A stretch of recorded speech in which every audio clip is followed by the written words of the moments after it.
Change Your Mind, l'éveil des consciences et changement des mentalités, c'est ce qu'il prône. À travers lui, nous découvrirons comment éveiller et comment changer nos mentalités pour faire de l'Afrique une véritable puissance économique.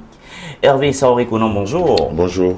Change Your Mind, alors, c'est une dénomination anglaise. Hein? Oui, oui. Ça veut dire quoi en français? Bon, changer d'esprit, changer de mentalité. Bon, ça prend un peu le thème d'esprit et de mentalité. Très bien.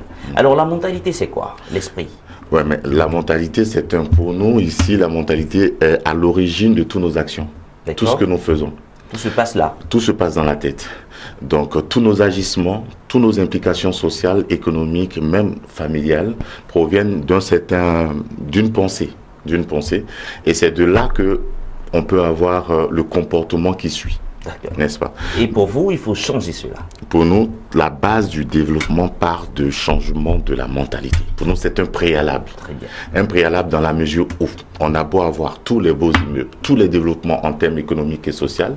Si nous n'avons pas les bonnes habitudes, les bonnes habiletés, le développement ne sera pas vraiment au beau fixe. Très bien. Et pour vous, il faut repenser l'Afrique. Oui, tout en éveillant les consciences et en changeant la mentalité. Oui. Pour vous, la mentalité de l'Afrique, elle est comment? Nous avons eu des valeurs. Quelle description pourriez-vous faire de l'Afrique? Non, la mentalité de l'Afrique, c'est pas un jugement que j'aimerais porter sur l'Afrique, mais juste que nous avons des habitudes qui ne sont pas en phase avec le développement de l'Afrique. On peut énumérer ces habitudes? Oui, ces habitudes, par exemple, vous vous baladez dans une voiture, vous balancez des pots de bananes par-dessus bord. Ça, c'est une mauvaise habitude. Donc, peu importe les infrastructures qui seront mises en place, on ne pourra pas entretenir toutes nos infrastructures. Et toutes ces habitudes sont liées au mind. Au mind, c'est dans la tête. Dans la tête. Je vous donne un exemple, par exemple. Vous verrez quelqu'un qui vit en Afrique, qui a de mauvaises habitudes. Dès qu'il arrive dans un environnement qui est clean, qui est propre, où il y a de bonnes habitudes, il a même du mal à jeter juste un papier Kleenex. Très bien. Ça saute des yeux, parce qu'autour de lui, il voit que il y a un comportement, il y a une attitude qui est officiellement reconnue, imprégnée dans la vie de tout le monde. Et ce comportement, comment est-ce qu'on le fait? Mais ce comportement, ça dépend aussi... Est-ce que c'est parce que quand j'arrive dans une localité, dans une banlieue, que je vois que les gens ne jettent pas, que je suis? Ou bien ça se passe d'abord au bas âge? Est-ce que c'est l'éducation? C'est l'éducation en fait. Il y a l'éducation, la sensibilisation, la formation, la communication. Il y a plein de choses qu'on doit faire en fait. C'est-à-dire il faut repenser les modèles de société. Les modèles de société qui sont ceux-là qui vont drainer tout le monde. D'accord. Monsieur Hervé Saoré, tout ce que vous êtes en train de dire se dit dans la bouche, de manière concrète. Comment est-ce qu'aujourd'hui on peut repenser l'Afrique? Comment est-ce qu'aujourd'hui on peut changer nos mentalités ou éveiller nos consciences? Tout d'abord, j'aimerais vous dire une chose, c'est pas évident. Nous avons des habitudes qui sont devenues comme chroniques en nous. Donc pour les faire tomber, c'est pas assez évident. Mais nous pensons que si nous arrivons à prendre par la base, au niveau des jeunes, par l'éducation, par des formations, des enseignements, déjà ces jeunes qui seront l'avenir de l'Afrique pourront intégrer ces habitudes et ainsi de suite. Le mouvement pourra prendre, je vais dire, non pas le mouvement, je peux me reprendre? Ok. Ainsi de suite, on pourra avoir un impact sur la communauté. Voilà. Très bien. Alors, cette communauté, elle est sectorisée, on va dire sectorielle. Parce qu'on a les jeunes, on a les enfants, on a les adultes, on a les vieillards. Et ce changement de mentalité, il est pour qui? Les jeunes, les vieux? C'est pour tout le monde. Est-ce qu'un vieux, déjà, peut-il encore changer sa mentalité? Il peut, pourquoi pas. Je parle d'habitude en fait. Et l'habitude, ça va avec l'environnement de vie dans lequel nous sommes. On nous dit qu'on ne copie ce que nous fréquentons, ce que nous côtoyons. N'est-ce pas? Si l'environnement commence à être assaini, il n'y a pas de raison que les acteurs qui sont à l'intérieur de cet environnement ne puissent pas prendre le train en marche. N'est-ce pas? C'est vrai que c'est un travail de dure haleine, ça va prendre vraiment du temps. Mais il faut commencer un jour. On commence comment? On commence Vous avez parlé de la sensibilisation, de la communication. On commence comment? Voilà. D'abord, nous avons mis en place une série d'émissions Web TV qui vont nous permettre de véhiculer des messages. On va aussi impacter les réseaux sociaux parce que c'est là qu'il y a plus de jeunes. Pour pouvoir aussi dynamiser un peu toutes nos actions sur cette toile-là parce qu'il y a plus de jeunes. Et à côté de ça, maintenant, il y a des conférences et des formations qui vont être faites avec des experts dans plusieurs domaines d'activité. Donc vous pensez que Allez-y. Oui, parce que en fait, nous pensons que le changement va intégrer tous les domaines d'activité et tous les secteurs d'activité. D'accord. Je veux parler de bonne gouvernance, par exemple. Je veux parler de laxisme au niveau professionnel, au niveau organisationnel. Je veux parler même des valeurs humaines, des qualités humaines. Aujourd'hui, on ne peut plus faire confiance aux gens, n'est-ce pas? Donc, on a peur de se faire gruger. Voilà, de se faire gruger. L'intégrité, la loyauté, la fidélité, qui sont des valeurs importantes qui existaient au niveau de l'Afrique, mais qui sont parties. Donc, il faut les faire revenir, il faut les réactiver. À travers les conférences. Voilà. Donc, donner l'importance. Sensibilisation. Effectivement. Aller vers les plus jeunes, essayer de donner ces formations, leur inculquer les bonnes valeurs, les bonnes habitudes de vie. Et puis, au-delà, nous pensons que puisque ces jeunes sont à l'origine du développement, je dirais que le changement pourra se faire intégralement.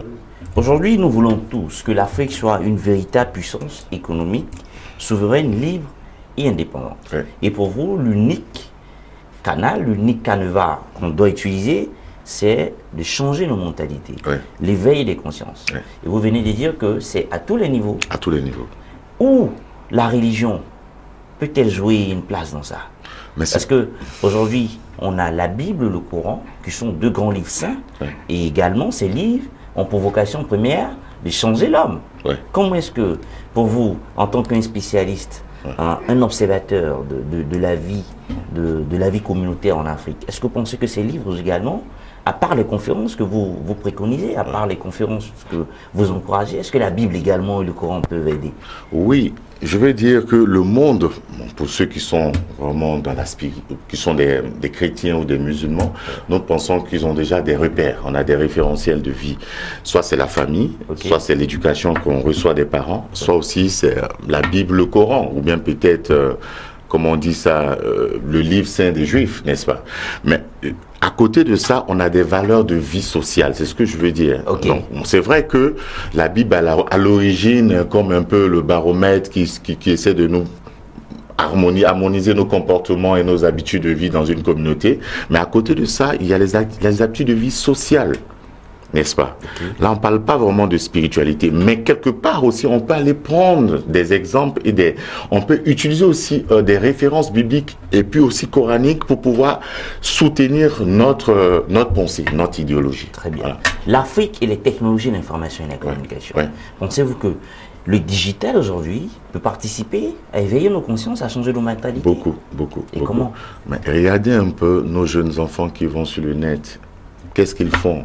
Il y a pas mal d'images qui sont véhiculées. Il y a des images qui sont saines, il y a des images qui ne sont pas saines. Il y a des films, des vidéos qui sont sains et des films qui ne sont pas sains. Vous voyez, donc, comment essayer de jouer le libre arbitre? Comment essayer de filtrer?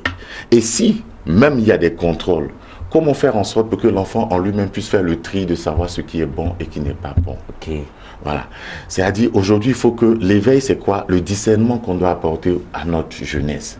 Et leur donner cette faculté de prendre des décisions libres, responsables et conscientes. C'est surtout ça.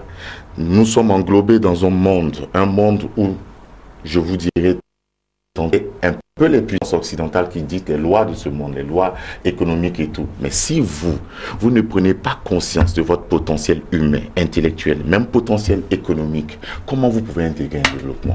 D'accord. C'est là notre question. Et les villages, le monde rural, ouais. Où et tout également. Voilà. Donc c'est là la question. Où mettons le monde rural? Le monde rural, y compris, okay. C'est-à-dire aujourd'hui... Parce que le monde rural n'a pas accès aux technologies. Hein. Ça commence à venir. C'est vrai que vous avez parlé de campagne de sensibilisation. Oui. C'est vrai que des structures, des organismes peuvent le faire, passer dans les villages. Mais est-ce qu'on ne fera seulement que des campagnes? Nous avons pensé à pas mal d'outils stratégiques pour pouvoir déployer notre machine vers les communautés. D'accord.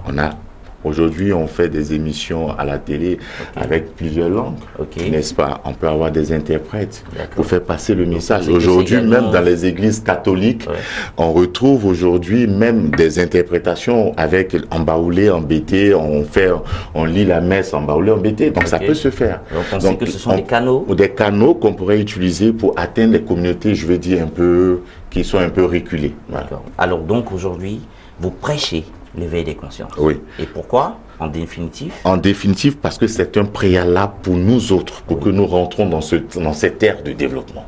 C'est un préalable. C'est un préalable. Parce que peu importe tout ce que nous allons mettre en place, peu importe la vision de nos différents dirigeants, si leurs administrés ne sont pas éduqués, il n'y aura pas vraiment de suite positive pour toutes les actions qui seront menées. C'est de ça qu'il s'agit. Je vous donne un exemple, par exemple, même au niveau du gouvernement, si par exemple des gens mélangent les dotations de carburant à des fins utiles, à des fins personnelles, vous voyez un peu que qui donnera l'exemple et qui sera modèle. En fait, c'est de retracer un peu cette Afrique-là. Donc il faut que quelqu'un commence à donner un bon exemple. Voilà. Et les autres suivent. Effectivement. Et selon vous, nos gouvernements sont les premiers à avoir cet éveil de des modèles de société et des modèles de vie. Voilà. Des modèles de société et des modèles de vie. Voilà. Hervé Saouré-Conan, avec vous, on a parlé de l'éveil des consciences et du changement des mentalités. Oui. Un dernier mot? Pour ma part, je pense que nous sommes arrivés à un stade où des enjeux économiques sont assez importants, des enjeux sociaux. Vous le savez, on parle d'environnement aujourd'hui, des problèmes d'environnement, des problèmes de technologie au niveau de l'Afrique, on parle de mobilité. Le monde est en train de prendre un certain virage assez important. Donc il y a lieu que l'Afrique ne soit pas en deçà. Mais pour que l'Afrique puisse intégrer ce nouveau monde, il est important pour tous de rentrer dans un processus d'éveil de conscience. Qui, en d'autres termes, ça voudra dire de prendre conscience du potentiel économique de l'Afrique. Avant de chanter la promotion, avant de parler panafricanisme, il va falloir savoir qu'est-ce qui est constitué au niveau de l'Afrique. La composition économique, la composition en termes de capital humain. Une fois qu'on est informé de avoir tous ces éléments, c'est plus important pour nous, vous voyez, de lancer des projets de développement. Tout part de là. Donc, pour moi, tout part de la tête. Si la tête est bien formalisée, il n'y a pas de raison que nous ne puissions pas suivre le train en marche. Je vous donne un exemple, par exemple, au niveau de l'Amérique. On trouve que les Américains sont forts.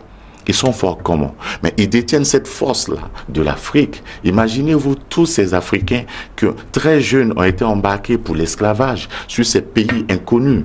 Vous voyez un peu, qui sont arrivés, qui ont subi de pires épreuves dans les bateaux, la mort, les maladies, les épidémies. Vous voyez un peu, arrivés comme esclaves où il fallait enlever cette identité culturelle et puis essayer de s'adapter à d'autres identités. De là à devenir des grands chanteurs, des grands économistes, des grands politiciens, des grands savants, tout se passe dans la tête. L'Américain ne recule pas devant une situation. Aujourd'hui, nos jeunes, quand ils vont devant une situation, quand c'est bloqué, c'est bloqué. Mais l'école ne nous apprendra pas cela, en fait. Donc, c'est l'école de la vie. Ce sont ces valeurs que nous voulons inculquer à nos jeunes frères. Merci. Merci beaucoup. Penser l'Afrique pour en faire une véritable puissance économique, souveraine, libre et indépendante, cela ne peut se faire grâce qu'à un éveil de conscience et un changement de nos mentalités. Tout se passe là, dans l'esprit, dans l'intellect. Pour cela, change your mind, changeons nos mentalités, changeons nos consciences. On part pour la deuxième rubrique de cette émission avec le Salon de la future maman.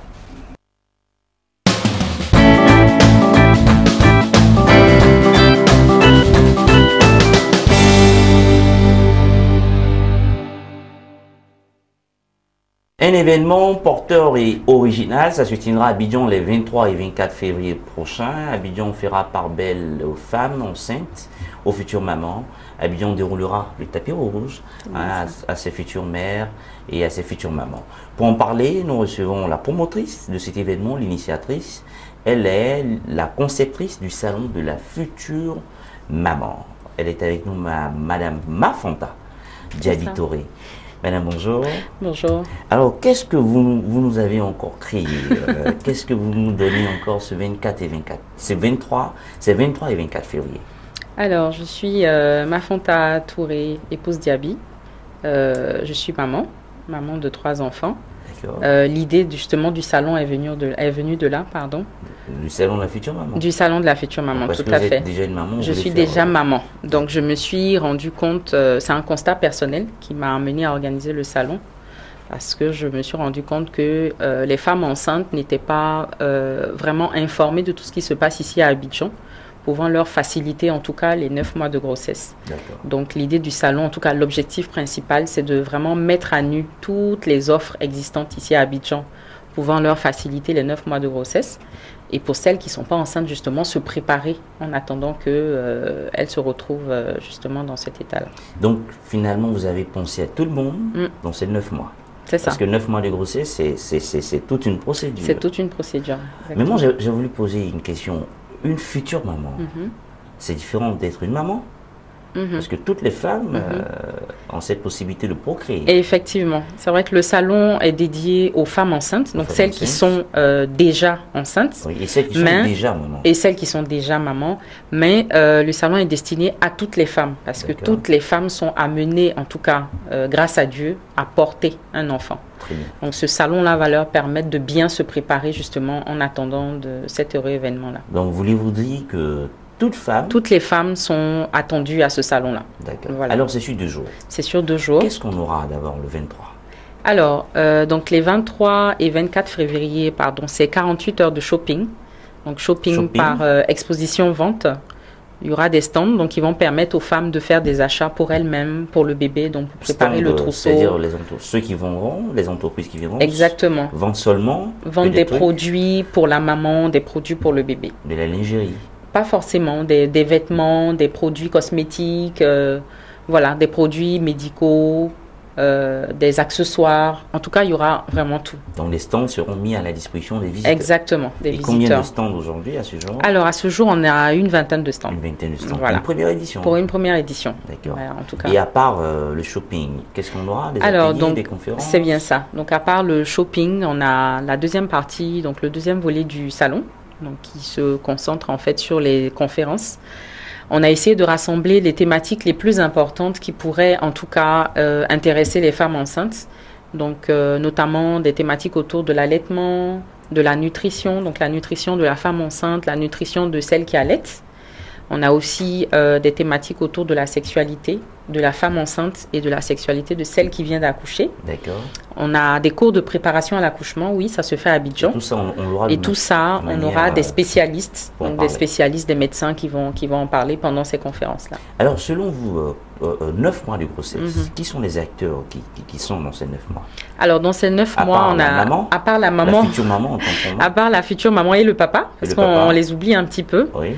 On a le gynécologue. Est-ce que ceux-là, c'est pour ça que je pose la question, justement, tous ceux qui travailleront qui font vivre cette femme durant ces 9 mois seront présents? Oui, on souhaiterait en tout cas que la maman vienne avec son époux, on va dire ça comme ça, son conjoint, parce que la grossesse, en fait, c'est une affaire de 2 personnes. Donc, ce serait bien que toutes ces 2 personnes-là soient au même niveau d'information pour pouvoir justement mener à bien cette grossesse. Voilà. Donc, on aura des médecins gynécos. On aura un gynécologue, on aura une sage-femme, on aura un pédiatre, on aura une spécialiste de la rééducation du périnée, qui est très important après l'accouchement. Une spécialiste aussi qui va parler de l'allaitement, donc de l'importance. On va profiter pour faire la promotion de l'allaitement, parce que c'est vrai que... Comment allaiter? Les femmes s'inquiètent aujourd'hui, surtout celles qui sont actives professionnellement. Elles se demandent, est-ce que je peux allaiter alors que j'ai des heures de boulot qui ne sont pas évidentes? Donc cette spécialiste-là va leur expliquer comment adapter le travail et l'allaitement. Voilà. Il est vrai que des entreprises vous accompagnent, parce que vous avez parlé de 20 stands, de 20 entreprises. Mais qu'en est-il aujourd'hui du volet institutionnel de l'événement? Les ministères vous accompagnent-ils également? Oui, tout à fait. Alors, on a la marraine, donc, qui est la ministre de la Femme, de la Protection de l'Enfant et de la Solidarité, donc Madame Maria Toukoné, qui sera présente, donc qui est la marraine de cette première édition. On aura l'appui... C'est son département. Exactement, c'est son département. Donc, elle nous accompagne vraiment sur ce projet-là. Et ensuite, on a l'appui technique et institutionnel du ministère de la Santé et de l'Hygiène publique, parce que qui dit femme enceinte dit forcément santé.